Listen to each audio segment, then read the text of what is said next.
Good evening, ladies and gentlemen. On behalf of the National Ethnic Press and Media Council of Canada, not too long ago, in fact, we were twice, very quickly, we were twice at a crisis in Canada. The first crisis was 1980, when the party Quebec indicated that they wanted to secede and break this country up. And then the second crisis was in 1998, when the referendum in Quebec took place. I want to remind you very briefly that it was the ethno-cultural organizations in Canada. It was the ethnic press under the leadership of Tom at that time already that united, called the national congresses. There were 7 national congresses in Canada at the time. We all together called the parade. We marched down University Avenue, and one disappointing fact took place, and that was that the national media did not take much note. It was the ethnic press. It was you and I and all those who participated who ensured that we have and maintain a strong and great Canada for the future. Thanks.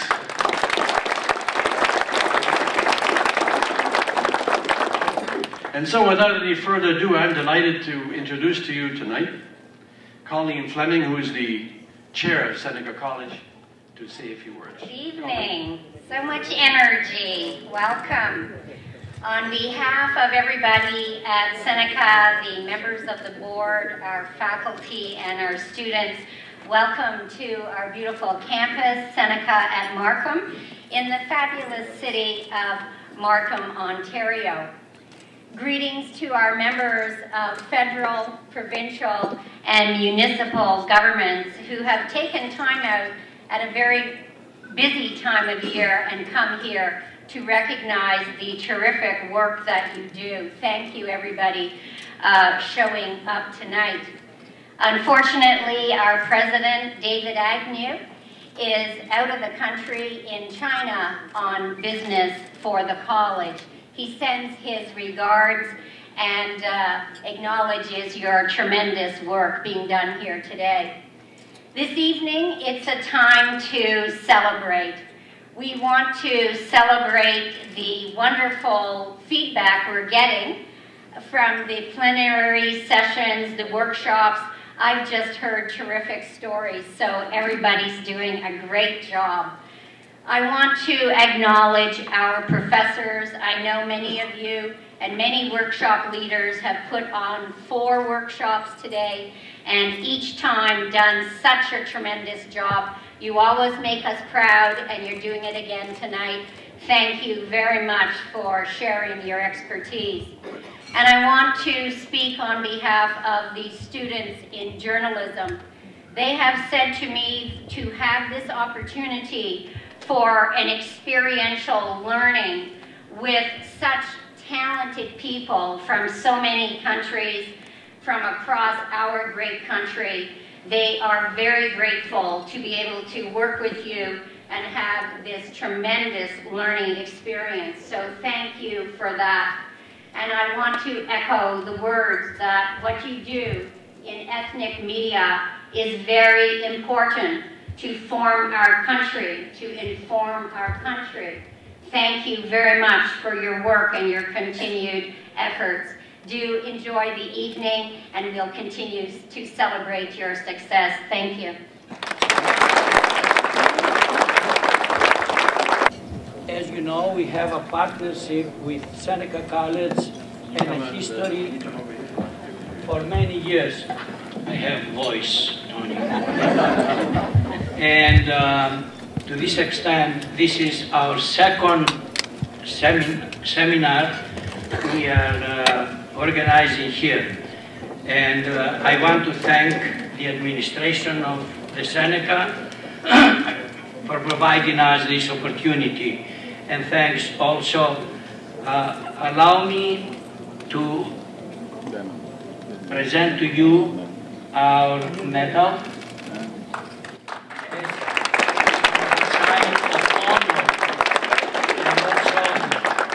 Just I wanted to tell you that the members of the board have been decided to name you as a member, or honorary member of the board. Thank you.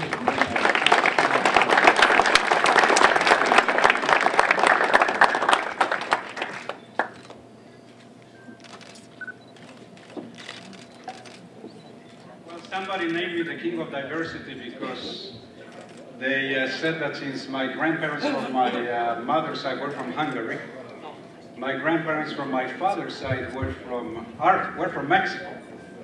And they met in Uruguay, South America, which is where I was born. Then I came to Canada, and I married a Korean woman. So I have 3 Canadian daughters. 5 more to go. And no, I'm not really on the road. And one of them, of course, has a very, very good friend from the Caribbean, and the other one from India. So if that's not the king of diversity, I wonder what it is. Your family has an expense. I'll make some recommendations for you. But I would like for you, if possible, to introduce our next special speaker, and that's the leader for this evening, the president, the vice president, and the chief executive. Would you do that for us, please? Sure. Before I introduce this amazing man, which is the one who makes things happen, I just wanted to say about Colleen that she made me feel so welcome when I came. She came to me and said hello in such a friendly way and with such a nice smile that I said, where do we know each other from, right? But that is just her friendly personality. So thank you so much for making us feel so welcome here, Colleen. Thank you. And I don't think I have to say anything about this man because this is the man who makes things happen. You know that there are 3 kinds of people in the world. Number 1, the ones who make things happen, such as Thomas. The second group is the ones that let things happen to them. And the third group is the one that says, what the heck happened? So let me introduce to you the one that makes things happen. Thomas. Thank you very much. Thank you, all of you. I want to thank, special tonight, all my colleagues, ladies and men who traveled from Vancouver and the other parts of the great country of ours to be here with us in this wonderful seminar. I want to thank the Minister and the Ministry of the Canadian Heritage, and I want to thank also Minister Alexander and the Prime Minister of Canada, the Right Honourable Stephen Harper, who really was always caring and always was helping at least my administration to deliver those things. It's not the man who delivers.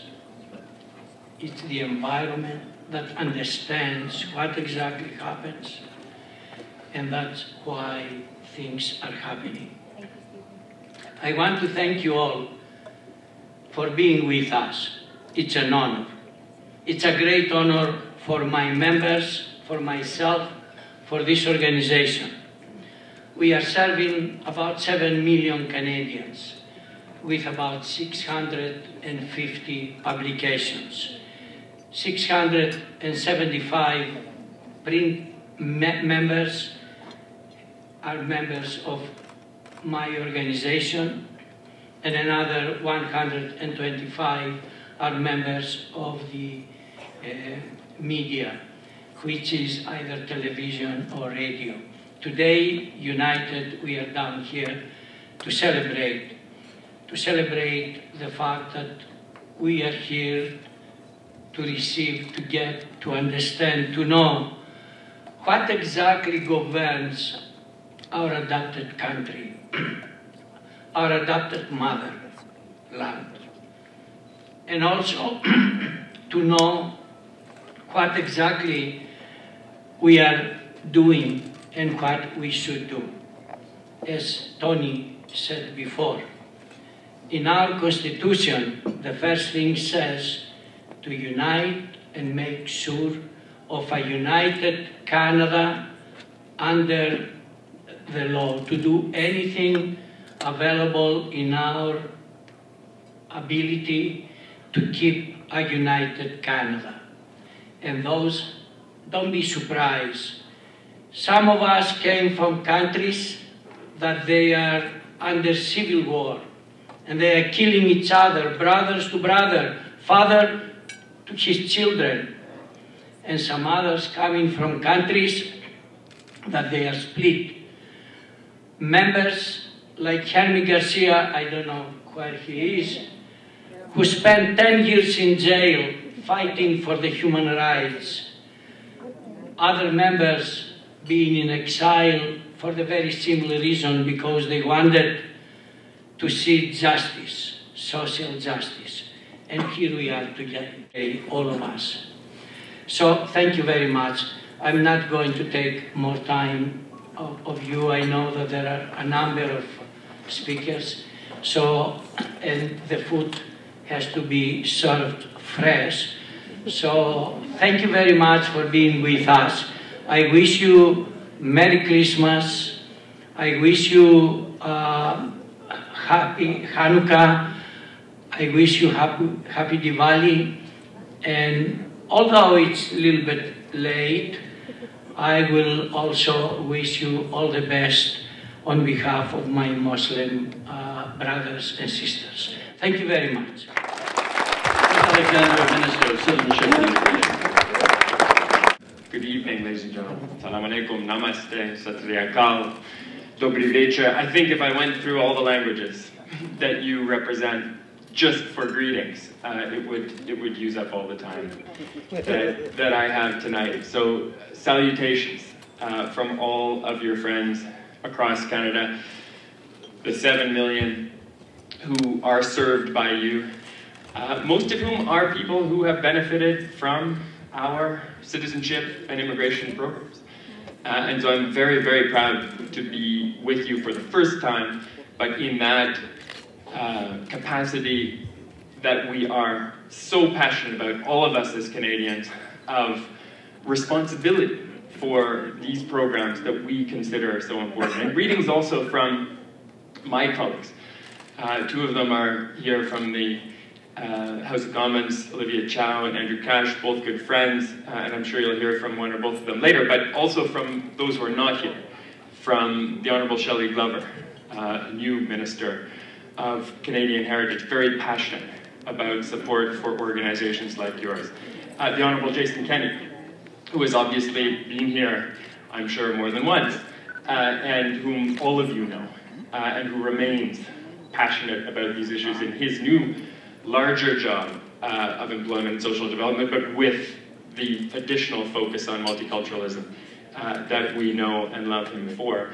And certainly the Prime Minister, the Right Honourable Stephen Harper, who has been your guest and your interviewee and your fan for all of his time in office.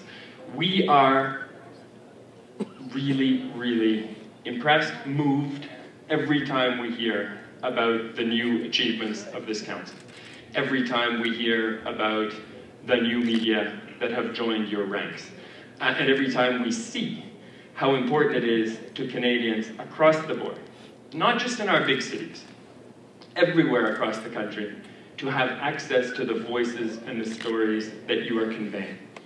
Because in your title, and it's a long title, the most important word for me is national.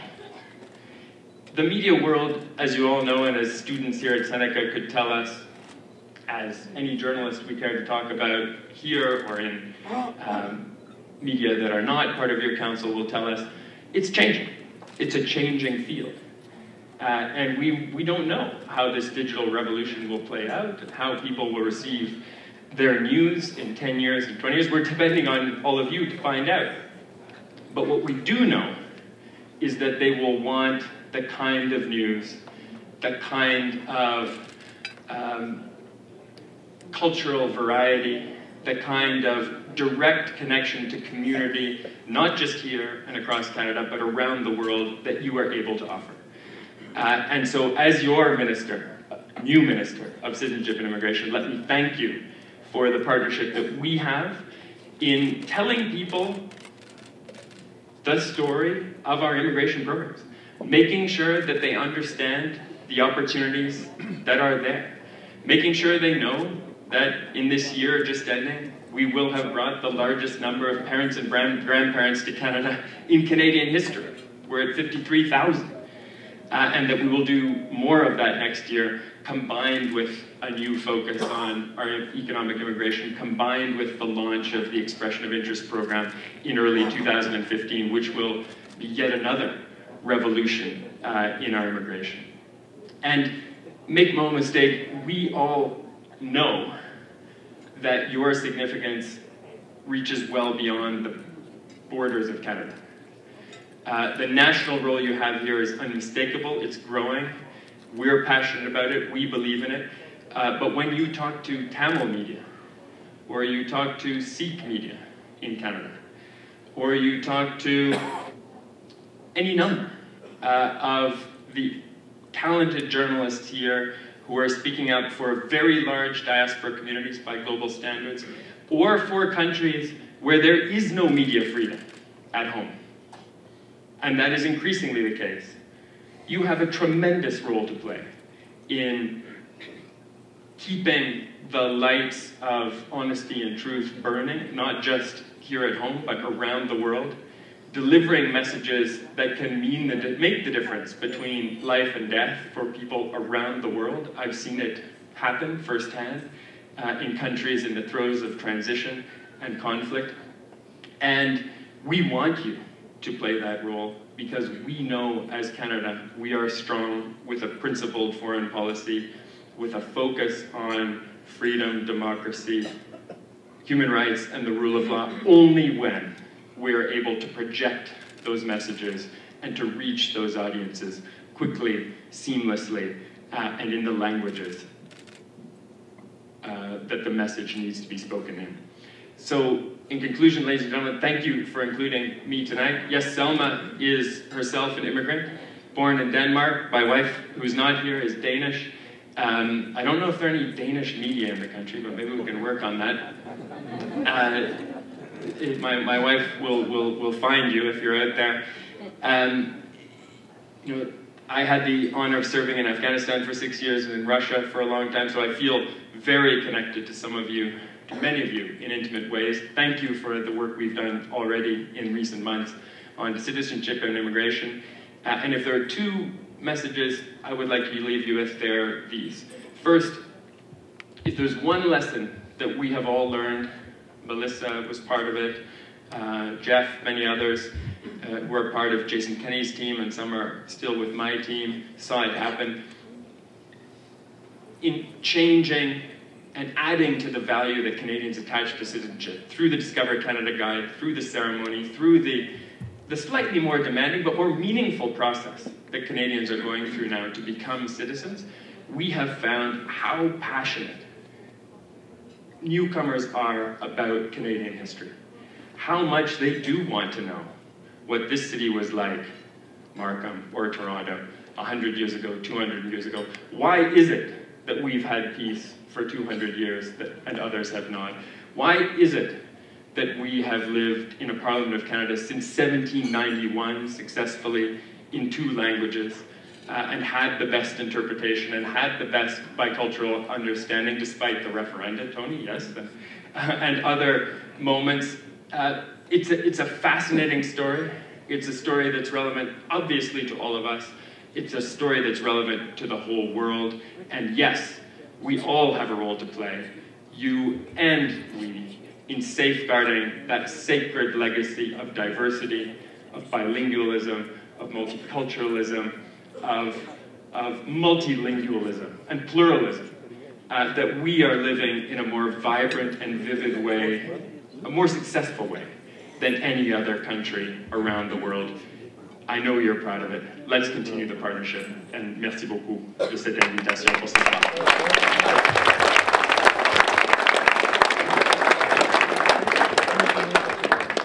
Well, with his help and his advocacy, we managed to get some money to organize this event.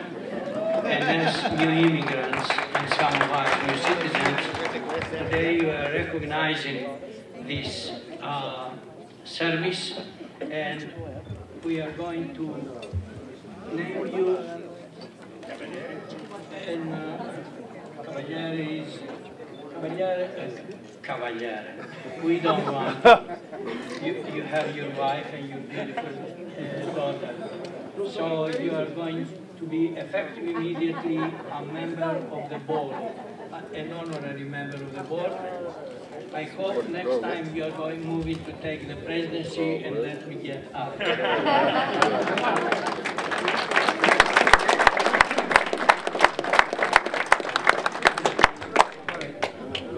Hey, go down, please. Go down, please.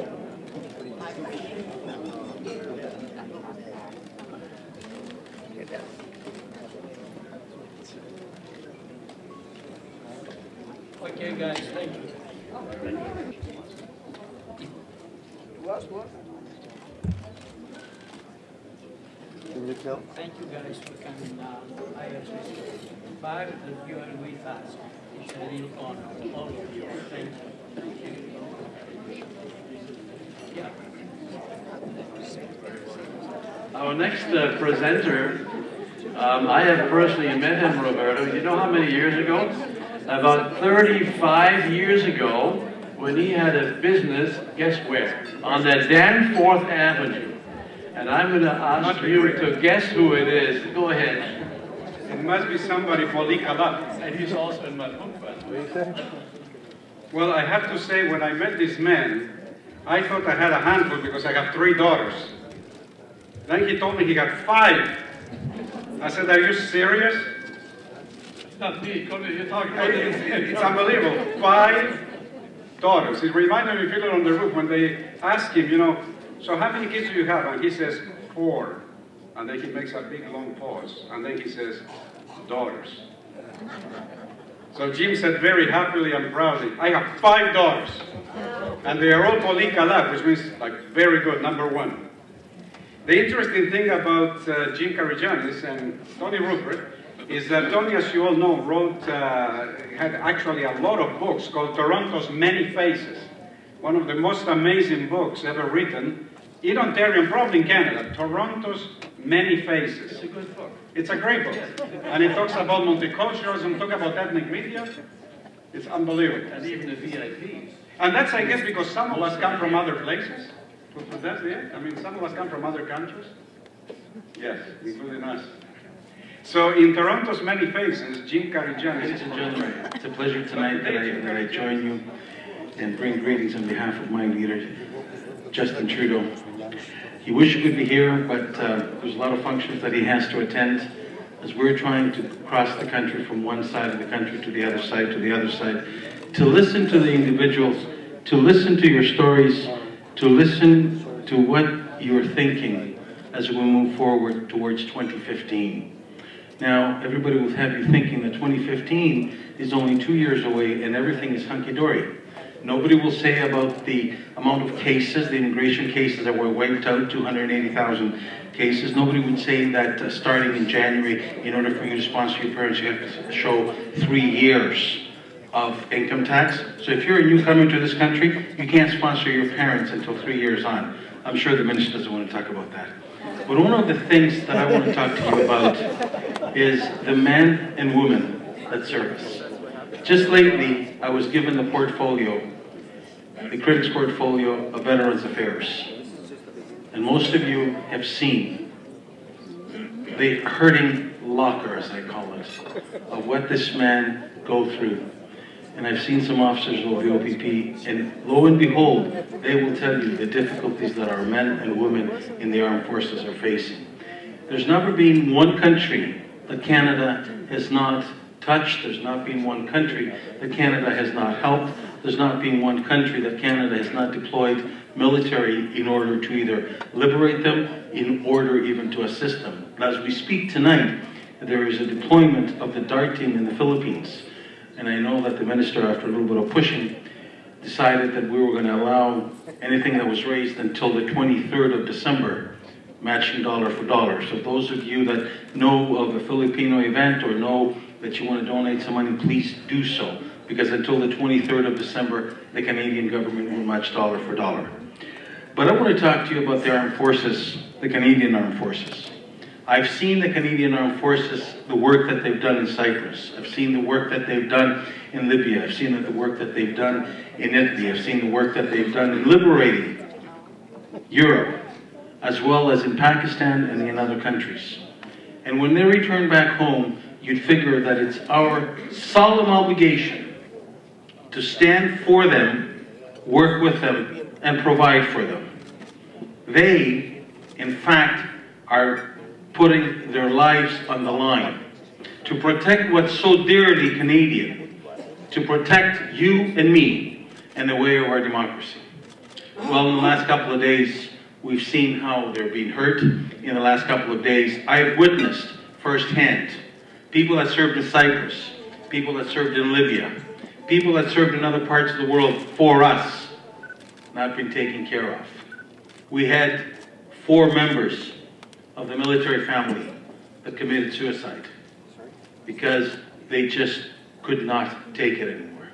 We had 4 members of our Canadian Armed Forces that served us valiantly in Afghanistan and provided for us, that they said enough is enough, lights out. So ladies and gentlemen, I ask of you, please, when you see a Canadian veteran or somebody in the military, I know that we remember them November the 11th, that week. I ask of you, please, to do the following. Go up to them and say, thank you for your service to Canada. Thank you for the service to this world. Because in our midst, as we come together from all parts of the world, and I don't care where you come from, I don't care what corner of the world you come from, the Canadian Armed Forces, our men and women in uniform, had a part to play where you come from. Our men and women had a part to play in order to liberate, free, and provide democracy, and or provide first-hand assistance. So I ask of you, please, if you see a veteran wearing a couple of ribbons, or if you see a soldier, go up to them and say, thank you for your service to Canada. Thank you for providing the democracy that we practice here. Thank you for having me, and to all, a Merry Christmas and a good evening.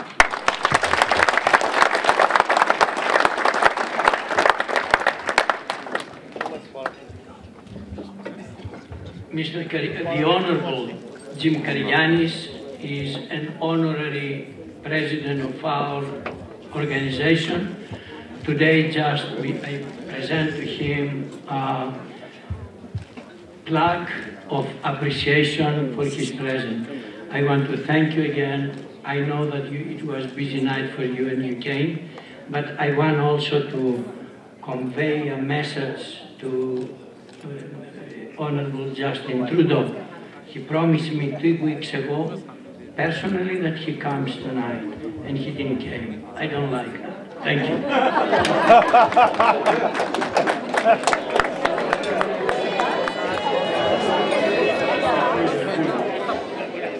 We are going to introduce with her to Todd Smith. Of course, Todd is a newly elected MPP from Prince Edward Hastings, and he's also the citizenship critic and immigration critic and the outreach person for the PC party. So, is there anything else you want to add, Roberto? Is anybody hungry? Poor man. All right, before he comes on, I just have to say something about Tony, because I was really happily surprised when somebody came to me and he told me, a Filipino gentleman from the Filipino ethnic media, and says, Roberto, Tony, we call him the godfather of ethnic media. So let's give it up for Tony, the godfather of ethnic media.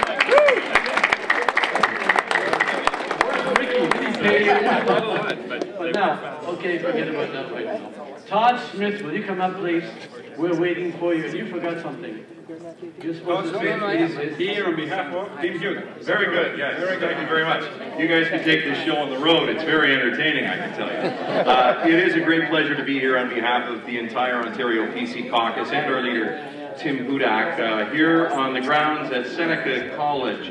And there are some of you who say, boy, that guy sounds like a broadcaster out there. And I actually was a broadcaster before I got into politics a couple of years ago. I went to Loyalist College in Eastern Ontario, hold the booze, okay? I know we're here at Seneca College. But it was a great pleasure for 20 years being the news director and morning news anchor on television and radio in Eastern Ontario. So I know firsthand exactly what you who toil every day in the media are going through. And it's gotten tougher over the years. It really has. Someone touched on it earlier. I believe it was Minister Alexander who said that with the digital revolution that we've been experiencing in media, it really does challenge those of us who worked in media to push the limits that much further. So it's great to be here with Tony Ruprecht, who's former Minister of Citizenship and Immigration, and of course the current Minister of Citizenship and Immigration, and I am the critic for citizenship and immigration, but strive very soon to hopefully be a minister. Success, you get to tell your readers, you get to tell your viewers about those stories, about those programs. And so you've been a very, very important link to the communities in which you serve. And so on behalf of the most diverse city, I want to say a special thank you to the National Press and Ethnic Press and Media Council for the great job they do in connecting all of our communities across the GTA and indeed across the country. Congratulations and enjoy the rest of the evening.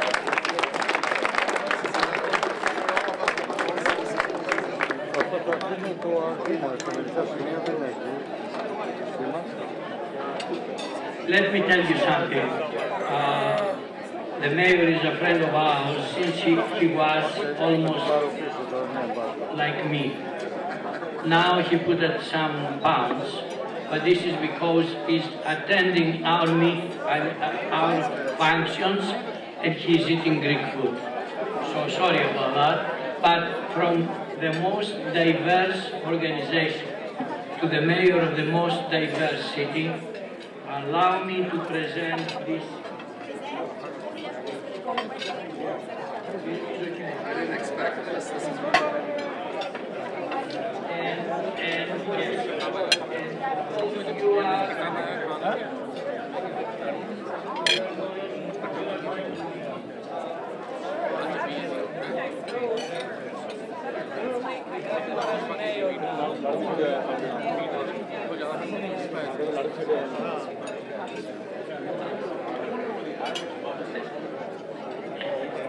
Brothers and sisters, I said that effective immediately we have one of our greatest members, member of the board, honorary member of the board of directors, Mayor Scarpiti. Please, your love.